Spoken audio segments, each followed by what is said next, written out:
আসসালামু আলাইকুম প্রিয় দর্শক বন্ধুরা। আজ আমি রিঅ্যাকশন করতে যাচ্ছি একটি গুরুত্বপূর্ণ ভিডিওর উপর। কেন তড়িঘড়ি করে ভারত পাকিস্তান যুদ্ধবিরতি করাতে চাইছে যুক্তরাষ্ট্র?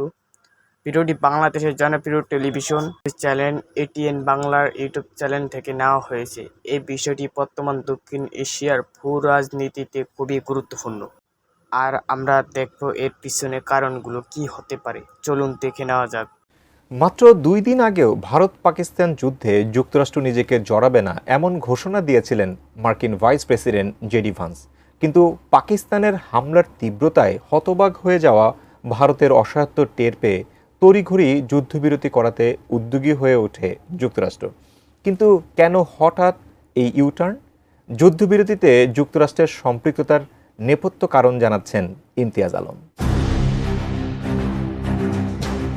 ভারত পাকিস্তানের চলমান উত্তেজনা প্রশমনে দেশ দুটোর নিজে থেকেই উদ্যোগ নেওয়া উচিত বলে মন্তব্য করেছিলেন মার্কিন vice president JD Vance.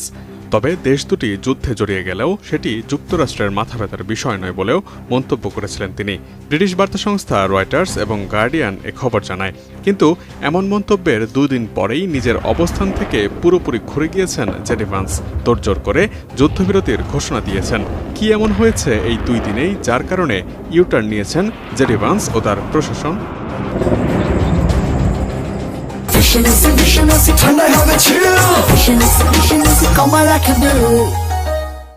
Pahalgam হামলায় পাকিস্তানকে দায়ী করে দেশটির বিভিন্ন স্থানে 7 মে অপারেশন সিন্দুর নামে হামলা চালায় ভারত। এর পরদিন থেকেই পাকিস্তানের পাল্টা প্রতিক্রিয়া আসতে থাকে।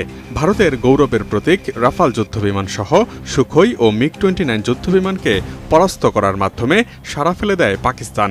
সাথে ড্রোন হামলা তো রয়েছেই। সেই কম মূল্যের বিশাল সংখ্যক ড্রোনকে ইন্টারসেপ্ট করতে বিপুল পরিমাণ ব্যয় গুনতে হয় ভারতকে। অপারেশন সিন্দুরের পরদিন 8 মে রাতেই ফক্স নিউজকে দেয়া এক সাক্ষাৎকারে জেডি ভ্যান্স মন্তব্য করেছিলেন, ভারত পাকিস্তান সামরিক উত্তেজনা থেকে দূরে থাকবে যুক্তরাষ্ট্র। কিন্তু পুরো চিত্র উল্টে যায় 10 তারিখ। আকাশযুদ্ধে কার্যত হারের পর ভারত পাকিস্তানের রাওয়ালপিন্ডির নূর খান বিমান ঘাঁটি সহ কমপক্ষে 3টি বিমান ঘাঁটিতে হামলা চালায়। এরপরই অপারেশন বানিয়ান আল মারসুস ঘোষণা করে পাকিস্তান। সেই প্রতিক্রিয়া এতটাই তীব্র হয় যে ভারত তাতে হতবাক হয়ে যায়। ফাতা-1 মিসাইল সহ ভারী অস্ত্র ব্যবহার করে ভারতের পাঠানকোট, উদমপুর এবং ব্রাহ্মস ক্ষেপণাস্ত্র সংরক্ষণাগারে সফল আক্রমণ চালায় পাকিস্তান। পাঞ্জাবের ভাটিন্ডা শহরের ভাটিন্ডা বিমান ঘাঁটিও আক্রান্ত হয় পাকিস্তানের ক্ষেপণাস্ত্র হামলায়। এই হামলার তীব্রতার পরেই নড়েচড়ে বসে ভারতের মিত্র যুক্তরাষ্ট্র। যুক্তরাষ্ট্রের ভাইস প্রেসিডেন্ট জেডি ভ্যান্স ও পররাষ্ট্রমন্ত্রী মার্কো রুবিওর 48 ঘণ্টার জোরালো প্রচেষ্টায় ভারত পাকিস্তানের মধ্যে যুদ্ধবিরতির ঘোষণা আসে ট্রাম্পের মাধ্যমে। কিন্তু যে যুক্তরাষ্ট্র ভারতের আক্রমণ শুরুর দিনেও নিজেকে এই সংঘাতে না জড়ানোর অবস্থান প্রকাশ করে এক প্রকার ভারতের হামলায় মৌন সমর্থন দিল, তারাই পাকিস্তানের পাল্টা হামলার তীব্রতা দেখে 48 ঘণ্টার মধ্যেই কেন যুদ্ধবিরতি চাইছে। এর স্পষ্ট কারণ এই অঞ্চলে আমেরিকার স্বার্থ টিকিয়ে রাখা ও নিজের আধিপত্য ধরে রাখা। দক্ষিণ এশিয়া অঞ্চলে যুক্তরাষ্ট্রের একমাত্র বিশ্বাসযোগ্য মিত্র ভারত, যার কাঁধে ভর করতে পারে তারা। এই অঞ্চলে চীনের ক্রমবর্ধমান আধিপত্য রুখতে বছরের পর বছর ধরে ভারতকে আর্থিক, সামরিক, ইন্টেলিজেন্স এবং প্রযুক্তিগত সহায়তা দিয়ে আসছে যুক্তরাষ্ট্র। আবার ভারতের কাছে থাকা বহুমূল্যের অত্যাধুনিক রাফাল বিমানকেও পাকিস্তান পরাস্ত করেছে চীনের তৈরি জে-10C যুদ্ধবিমান দিয়ে, যা তুলনামূলক সস্তা। এই ঘটনায় প্রযুক্তির শ্রেষ্ঠত্বের দিক থেকেও চীন কয়েক ধাপ এগিয়ে গিয়েছে। এই মুহূর্তে ভারতের পরাজয় প্রকাশিত হয়ে গেলে তাতে ইমেজ সংকটে পড়তে পারে যুক্তরাষ্ট্র। তাই তড়িঘড়ি করেই 2 দেশকে যুদ্ধবিরতিতে সম্মত করতে মরিয়া হয়ে ওঠে যুক্তরাষ্ট্র। এমনকি মার্কিন প্রশাসনে ভারতীয় বংশোদ্ভূত ব্যক্তিগণকে সম্পৃক্ত করে যুদ্ধবিরতি ঘোষণা করতে ভারত চেষ্টা করেছে বলেও গুঞ্জন উঠেছে। অবশ্য প্রভাবশালী মার্কিন সংবাদ মাধ্যম সিএনএন বলছে, ভীতিকর গোয়েন্দা তথ্য পেয়ে মোদিকে যুদ্ধ বন্ধে চাপ দিয়েছে যুক্তরাষ্ট্র।